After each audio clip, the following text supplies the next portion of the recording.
আসসালামু আলাইকুম, কেমন আছো? আশা করি সকলে অনেক ভালো আছো। আলহামদুলিল্লাহ আমরাও ভালো আছি। এই তো আজকে রাতের বেলা এগুলো আমলকিগুলো কেটে রেখেছিলাম, ওগুলো আমি এমনি দুপুরবেলা মেলে দিচ্ছি রোদে। আর এই তো দুপুরবেলা না, সকালবেলা উঠে মেলে দিচ্ছি এমনি নুন হলুদ মাখিয়ে, তারপর এগুলো রোদে রেখে দিয়ে শুইয়ে তারপর ফ্রিজে রেখে দিলে অনেক দিন ধরে খাওয়া যাবে। আর এই তো তারপর মুরগি হাঁসের খাবার দিয়ে দিলাম। দেওয়ার পর আমি আমার ছেলের এমনি সকালে নাস্তা করার জন্য এই তো টমেটো পেঁয়াজ তারপর কাঁচামরিচ ডিম দিয়ে একটা ভাজি করে নিচ্ছি। আর রাতে রুটি আছে, ওটা একটু গরম করে নিয়ে খেয়ে নেবো আমি আর আমার ছেলে। আর তারপরে এই তো দুপুরে রান্না করার জন্য ডাল ভিজে রেখে দিচ্ছি, ডাল রান্না করবো আর সব এমনি সবজি রান্না করবো তার জন্য।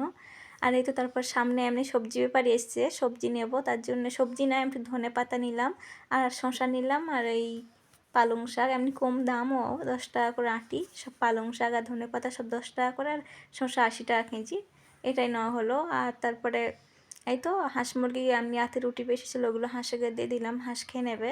নেওয়ার পর দুপুরে রান্না করব তার জন্য এই তো ডালে প্রথম নুন আর একটু সর্ষে তেল দিয়ে পানিটা ফুটিয়ে নেব, তার মধ্যে ডালটা দিয়ে, ডালটা এইভাবে আমি রান্না করি। আর এই তো লাল শাক উচ্ছে আলু ভাজা করবো, আর লাল শাকগুলো কুটেও ধুয়ে নেবো, লাল শাক করবো। আর তাতে এই তো ফের আবার এমনি পুঁই শাকের দানা ওগুলোই দিয়ে গেল একজনে, ওইগুলো দিয়ে রান্না করব তার জন্য। এই তো প্রথমে আমার ছেলেকে আমি খাবার দেবো, ও দেখি না খেলা করে এমনি সামনে, ওকে নিয়ে এসে এই তো পেঁপে কেটে দিয়ে দিলাম, ওকে একটু খেয়ে নেবে। নেওয়ার পরে এই তো আমি প্রথমে পুঁই শাকের দানা দিয়ে আলু আর এমনি বেগুন দিয়ে ওটা রান্না করবো, পুঁই শাকের দানা। আর এই তো প্রথমে আমি ভালো মতন করে এমনি মেখে নিলাম, নেওয়ার পরে একটু ভুজে নেওয়ার পরে এই তো ওটা দেখালাম না, রেসিপি বললাম না, লাল শাকটা খুব ভালো মতো নুন আর পেঁয়াজ দিয়ে সিদ্ধ করে তারপরে তো বাগাতে দিচ্ছি পেঁয়াজ রসুন দিয়ে।